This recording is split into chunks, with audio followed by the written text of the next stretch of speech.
पुरे झाले नदी नाले, पुरे झाला वारा, मोरासारखा छाती काढून उभा राहा, जाळासारखा नजरेत नजर बांधून पहा, सांग तिला तुझ्या मिठी स्वर्ग आहे सारा, पुरे झाले चंद्र सूर्य, पुरे झाले. आणि मग आमच्यासारखे कवी गेल्यावर कुसुमाग्रजांनी लिहिले ते पण त्याच्यामध्ये आहे ना, की शेवाळलेले शब्द आणि यमक छंद करतील काय. काहीतरी आपलं लिहितो शेवाळलेलं. शेवाळलेले शब्द आणि यमक छंद करतील काय, डांबरी सडकेवरती श्रावण इंद्रधनु बांधेल काय. म्हणून म्हणतो जागा हो जाण्यापूर्वी वेळ, प्रेम नाही अक्षरांच्या भातुकलीचा खेळ. प्रेम नाही अक्षरांच्या भातुकलीचा खेळ. प्रेम म्हणजे वणवाहून जाळत जाणं, प्रेम म्हणजे जंगल होऊन जळत राहणं. प्रेम कर पिल्लासारखं पाण्यावरती खोचलेलं, मातीमधून निघून सुद्धा मेघापर्यंत पोचलेलं.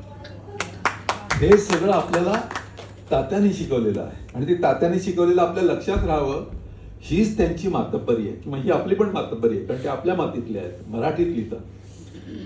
पुलंचं एक फार सुंदर वाक्य आहे की शिवाजी महाराज पण जिजाऊशी बोलताना किंवा सोयराबाईंशी बोलताना मराठीत बोलत असतील. तुम्हाला आणखीन एक भाकर वाढ, की आज तुझी चटणी फार झणझणीत झाली आहे, असं बोलत असतील. ते शिवाजी महाराज सुद्धा आपले मराठी आहेत म्हणून आपल्याला अभिमान वाटतो की ते आपल्याच भाषेत बोलत होते, म्हणून त्याचं आपल्याला कर्तृत्व. कधीतरी सचिनच्या घरी गेलो, सचिन तेंडुलकरच्या घरी गेलो की असा एक अभिमान वाटतो की हा माणूस घरामध्ये मराठी छान बोलत असतो. किंवा लता दिदींकडे गेलो की आपल्याला कळतं ना की लता दिदी इतकं उत्तम मराठी बोलत असतात. तर अशी दिग्गज मराठी माणसं मराठी बोलतात, आपल्या भाषेत बोलतात, याचा एक आनंद आपण नेहमी असं व्यक्त करत असतो. तर मला असं वाटतं की हे सगळे कार्यक्रम, कवितांचे कार्यक्रम, हे फक्त प्रकाशनाचे कार्यक्रम नाही, ती सगळी कवितेची धारा तुमच्यापर्यंत आणण्याचाही कार्यक्रम आहे. कधीतरी आपण ह्या वळणावर आलेलो नसतो, आपण सगळी पुस्तकं बघतो आणि सोडून देतो. पण कधीतरी अशी एक वेळ येते की ज्यावेळी ही सगळी कवितेची धारा आपल्याला जवळची वाटायला लागते, आपली वाटायला लागते. आता मी तुम्हाला अगोदर माहित नव्हतो कोण आहे, पण आता माहीत झालं असेल थोडा थोडा. तर माझं माहीत होणं आणि ते कवितेच्या माध्यमातून माहीत होणं ही माझ्यासाठी खूप मोठी गोष्ट आहे असं मला वाटतं. हा एक धागा आहे, हा कवितेने बांधलेला धागा, हा पूल आहे, खूप सुंदर पूल आहे आणि तो कवितेने बांधलेला पूल आहे.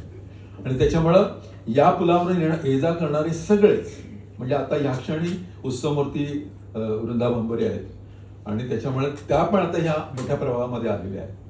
त्यांना मला विनंती अशी आहे की तुम्ही आता असं गप्प बसू नका. पुस्तक जरी झालं असलं आणि प्रकाशन झालं असलं आणि खूप उत्तम पुस्तक आलं तर या पुस्तकातल्या कविता तुम्ही वाचत राहा, तुम्ही सगळ्याकडे भाग घेत राहा.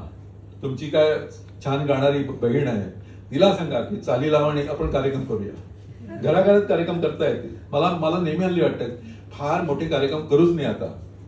मोठं जे घर असतं, म्हणजे आता ह्यांचं घर खूप मोठं आहे, तिकडे बोलवा, 50 जणांना बोलवा, त्यांना हवं तर काय वडा आणि काय असेल ते द्या,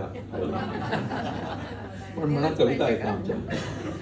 आणि असे खूप सुंदर कार्यक्रम, म्हणजे हळदी कुंकू असं सुंदर करता येईल.